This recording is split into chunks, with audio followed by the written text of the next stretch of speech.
আসসালামু আলাইকুম। বাংলাদেশের অন্তর্বর্তীকালীন সরকার গঠিত হবার পর এই প্রথম সরকারের পররাষ্ট্র উপদেষ্টা জনাব তৌহিদ হোসেন দ্বিপক্ষীয় সফরে চীন সফর করছেন।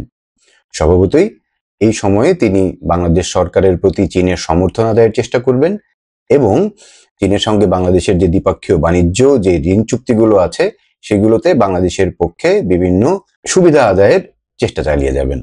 চীন যেহেতু একটি দাতা রাষ্ট্র এবং বাংলাদেশের উন্নয়নের একটি বড় অংশীদার, সেহেতু তার এই সফরটি খুবই গুরুত্বপূর্ণ। বিভিন্ন পত্রপত্রিকার পাতায় আমরা দেখেছি তার এই সফরে বাংলাদেশের স্বাস্থ্য খাত নিয়ে একটি প্রস্তাবনা বাংলাদেশ থেকে চীনের কাছে গেছে। ভারতের উপরে বাংলাদেশের মানুষের যে স্বাস্থ্য বিষয়ক নির্ভরতা সেটিকে কাটিয়ে চীনমুখী করার একটি প্রয়াস আমরা পত্রপত্রিকার পাতায় দেখতে পেয়েছি। এ সম্পর্কে বিস্তারিত জানতে হলে এই ভিডিওটির পুরোটি দেখুন। চীন বাংলাদেশের উন্নয়নের একটি বড় অংশীদার। বাংলাদেশের সঙ্গে চীনের রয়েছে অনেকগুলো ঋণ চুক্তি। এগুলো পিবিসি ও জিসিএল চুক্তির আওতায় পরিচালিত হয়, যেগুলো পরিশোধের সময়সীমা সাধারণত 20 বছর এবং সুদের হার 3%। পররাষ্ট্র উপদেষ্টা এই 20 বছর সময়কালকে বাড়িয়ে 30 বছর করার প্রস্তাব দিয়েছেন, যেটি নীতিগতভাবে গৃহীত হয়েছে এবং এর সাথে ঋণের যে সুদের হার সেটিকে 1% নির্ধারণ করার জন্য বাংলাদেশের প্রস্তাবনা গেছে, যেটি মূল্যায়নের প্রতিশ্রুতিও তিনি পেয়েছেন। এবার আসি স্বাস্থ্য প্রসঙ্গে। স্বাস্থ্য সেবায় বাংলাদেশের মানুষের বৈদেশিক মুদ্রার ব্যবহার নিয়ে আমার একটি পূর্ববর্তী ভিডিও আছে, ভিডিওটির লিংক নিচে দেওয়া আছে, চাইলে দেখে আসতে পারেন। সেখানে বলা হয়েছে বাংলাদেশ থেকে প্রতি বছর 48,000 কোটি টাকা বিদেশে স্বাস্থ্য সেবা খাতে চিকিৎসা ব্যয়ের জন্য বাংলাদেশের মানুষ খরচ করেন। সেটি একটি অনেক বড় অঙ্ক এবং এখানে অধিকাংশই খরচ হয় পার্শ্ববর্তী দেশ ভারতে। উচ্চবিত্ত, মধ্যবিত্ত, এমনকি নিম্ন মধ্যবিত্ত মানুষজনও চিকিৎসার জন্য ভারতে যান। তারা মূলত কলকাতা এবং চেন্নাইমুখী। চিকিৎসা সেবা নিতে এই এলাকাগুলোতে যাবার জন্য এর পেছনে অনেকগুলো প্রভাবক কাজ করে। ভারতে যাবার খরচ কম, বাংলাদেশ থেকে বিমান, রেলপথ কিংবা সড়ক পথে ভারতে যাওয়া যায় এবং যাতায়াত খরচ বেশ কম। এখানে ভাষাগত সুবিধা রয়েছে এবং কলকাতার মানুষ বাংলা ভাষায় কথা বলে বা অন্য জায়গাতেও হিন্দি যে প্রচলন, বাংলাদেশের মানুষ মোটামুটি হিন্দি বুঝতে পারে। ভিসা যেইটি প্রক্রিয়াটি ছিল সেটি মেডিকেল ট্যুরিজমের ক্ষেত্রে বেশ সহজ ছিল, কিন্তু বাংলাদেশের রাজনৈতিক পট পরিবর্তনের পরে এই ভিসা প্রক্রিয়াটি জটিল থেকে জটিলতর করা হয়েছে। কলকাতা এবং চেন্নাইতে যে হসপিটালগুলো আছে এগুলো আধুনিক চিকিৎসা সরঞ্জাম এবং উন্নত চিকিৎসা বাংলাদেশের মানুষকে বরাবরই আকৃষ্ট করেছে। সুতরাং দেখা গেছে বাংলাদেশের রোগীদের একটি বড় অংশ কলকাতা এবং চেন্নাইমুখী এবং ভারতেও এই হেলথ ট্যুরিজমকে কেন্দ্র করে প্রচুর বিনিয়োগ হয়েছে।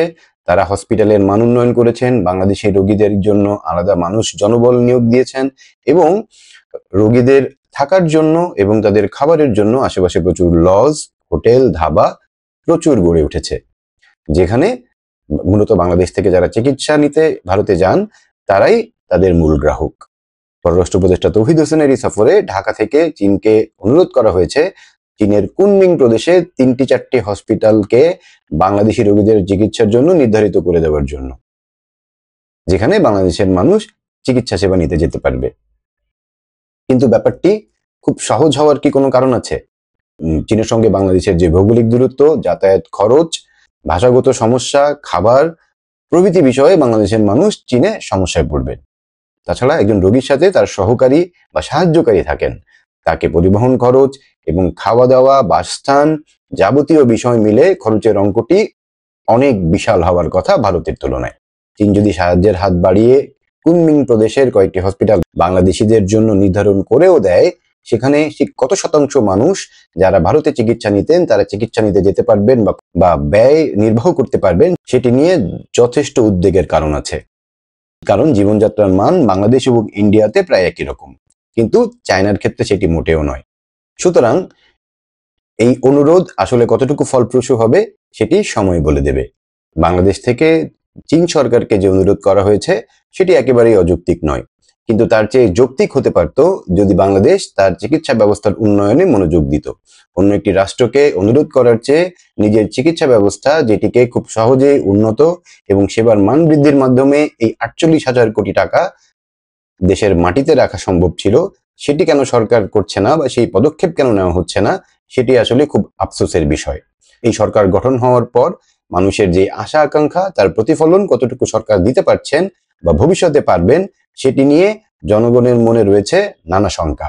সর্বশেষে যেটি বলা যায়, দুইটি রাষ্ট্রের সরকারের যে বর্তমান অবস্থান তাতে সবচেয়ে বিপাকে রয়েছে সাধারণ মানুষ। ইন্ডিয়াতে যারা বিনিয়োগ করেছেন বাংলাদেশের রোগীদেরকে কেন্দ্র করে তারা পড়েছেন বিপাকে, তাদের বিনিয়োগ হুমকির মুখে।